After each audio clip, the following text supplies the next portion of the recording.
Bangladesh is once again on the brink. There has been massive violence that has been reported all across Bangladesh. There is rioting, there is arson, and we at NDTV will tell you the latest developments. This all started almost 6 to 7 days ago when Osman Hadi, a youth leader, was targeted in an assassination attempt by unmasked gunmen. And these masked gunmen fired bullets into him. He was taken to a Bangladesh hospital, but his situation was very, very serious and critical. And then he was in emergency flown to Singapore for better medical aid. But unfortunately, late last night, he passed away at a Singapore hospital, even though there were attempts to save his life. And this has now triggered massive violence. Who was Osman Hadi? Now, Osman Hadi is a youth leader who was involved in the July Uprising against Sheikh Hasina. He's anti-Sheikh Hasina and Awami League. He's part of the students' groups. And he's also the spokesperson of the Inquilab Mancha, a major students and youth organization in Bangladesh that has been spearheading protests against Awami League and against tyranny in Bangladesh. And now, after his death, there were spontaneous protests all across Dhaka, in Shambagh, and of course several areas. Now, latest reports are now indicating that two major newspapers, first Pratham, which is the biggest newspaper of Bangladesh, and then Daily Star, the biggest English daily in Bangladesh, were targeted. The buildings, the headquarters of Pratham and of course Daily Star were targeted. They were gutted, they were ransacked completely. In fact, during the second instance of Daily Star being targeted, there were more than 30 journalists who were stranded inside that particular building, who took shelter at the roof even as the building was gutted. It was the Bangladesh Army and the Bangladesh Fire Brigade that came to the rescue using a sky ladder. They rescued the 30 plus journalists and staff of the Daily Star. A major tragedy was really averted. Thereafter, a third incident took place where Nurul Kabir, a senior journalist in Bangladesh and also the editor of the New Age newspaper, was dragged out of his car and then he was beaten. He was in fact attacked and physically assaulted. These three incidents are indicative of the fact of how the situation of Bangladesh is very much grim. Apart from that, there were attacks on the Awami League offices and houses of leaders. There was also yet another attack at Dhanmondi 32, which is the ancestral birthplace of Sheikh Mujibur Rahman, the father of Bangladesh. Even though India has a very critical role to play in the creation of Bangladesh a few decades ago, there has been a sustained campaign by certain radical elements to provoke violence against India. Over the last 3 to 4 days, there have been various attempts to attack the Indian High Commission in Dhaka and also the Indian Assistant High Commission in Chittagong, in Khulna, and in Rajshahi as well.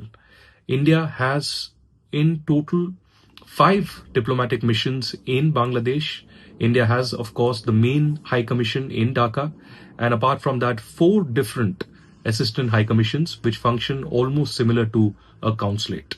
Late last night, apart from these violent protests, there was a mob fury that was reported outside the Indian Assistant High Commission in Chittagong, where almost 1,000 protesters converged and indulged in stone pelting and arson outside the main gate of the Indian High Commission, the Indian Assistant High Commission in Chittagong.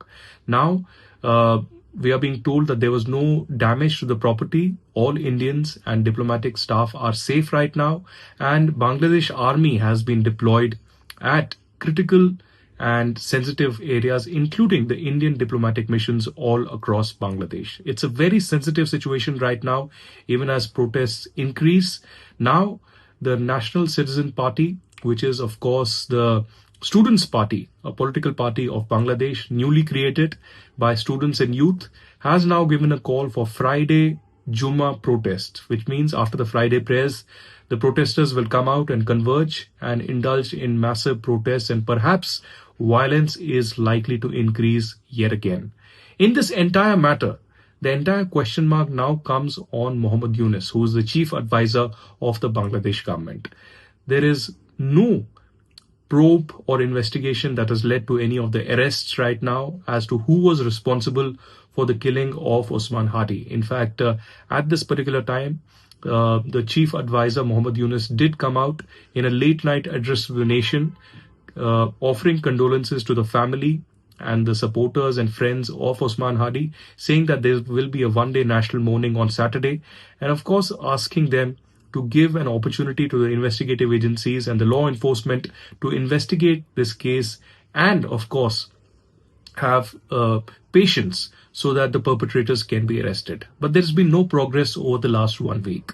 The students are agitated, they are angry, and now radical elements seem to be in control. Radical Islamists are protesting against India, even though India has no role to play either in this killing or any of the internal matters of Bangladesh that are seeing further deterioration right now.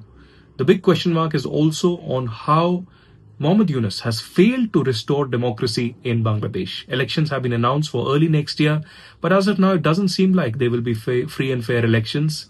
It is some kind of an exercise that they have to do to show to the world. But as of now, Awami League is completely banned. Awami League leaders are banned in Bangladesh. And of course, Sheikh Hasina, the former Prime Minister, is stranded in New Delhi. So as of now, it does seem like Friday could appear as another historic day in the history of Bangladesh. But will violence escalate? Will attacks on media in Bangladesh and the provocation against India continue? We'll have to wait and watch. Indian government is monitoring the situation very, very closely. And here at NDTV, we will keep you updated on the latest developments, even as the violence, arson, and the mob violence continues all across Bangladesh by the student groups and the Islamist radicals.